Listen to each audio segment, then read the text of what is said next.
you're probably already building up a picture of understanding of what evidence-based teaching is, and now it's likely to be applied in reflective practice. And quite simply, let's summarize that evidence-based reflective practice is not just post hoc justification. It's got to be grounded in the validated knowledge bases relating to how humans learn, the cognitive scientific principles, and what teaching methods work best. If we don't understand that as a fundamental underpinning knowledge, we're likely to drift into post hoc justification. We might make some valid inferences, we may not.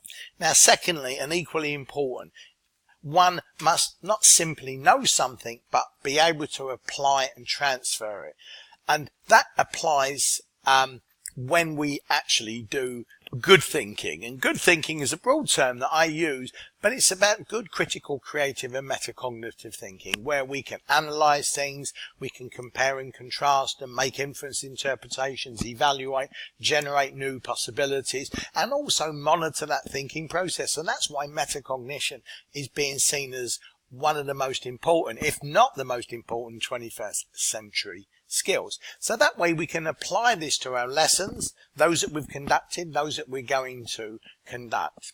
So we can make more useful inferences and interpretations about lessons and make accurate diagnoses of lessons. And that's important for us, but it's important for supporting our staff, because they need to be able to look at a lesson and say, this went well because, not I thought this went well because the student seemed to be engaged. It's got to go deeper, a bit like what we expect in medicine now. And equally, if we can diagnose it and understand what's gone well and what hasn't, and on what basis it hasn't gone well and what we might do to improve it, then as we produce subsequent lessons, we have a greater predictive capability that they're likely to work. And that's the way practice improves in any field. And that's why evidence-based practice is about improvement through evidence, yes, through experience, through reflection, but it must be based on a strong evidence base, not just,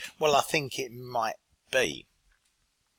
Now, that's quite a mouthful, I know, but I'm sure you can digest that. Now, an evidence-based reflective practice tool, essentially, if you look on the left, will identify key things that you want to build into the instruction. This one was used with the research team at SP in applying evidence-based teaching to enhancing student motivation. And what we did, if you look down the left-hand side, in the learning experience, that's what we want to see in that process of teaching. Were certain autonomy supporting strategies employed?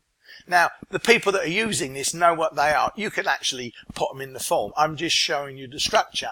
And in our last main area, you're going to do some activities where you look at some of these forms and you look at whether they fit your context. You can compare and contrast them, because essentially you've got to customize it to context, but it's got to include evidence-based principles. So, were IFX strategies methods used? They may or may not have been, but it's an opportunity, if you are using some, to document them and make some evaluation, because as you can see, evidence of effectiveness on the right.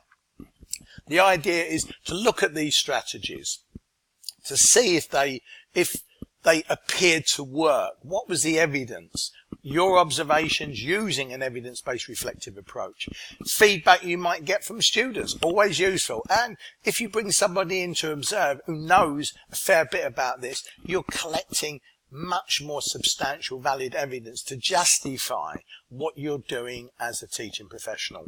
Moving down, you can see that there are the core principles: communication of learning goals, outcomes, activation of prior knowledge, emphasis on key concepts. Massive thing. There's so much to teach. We've got to focus on key concepts and principles fundamental to understanding. And it moves on. This you can download and digest. This is a powerful tool for doing good reflective practice, what I call evidence-based reflective. And it certainly is not post hoc justification.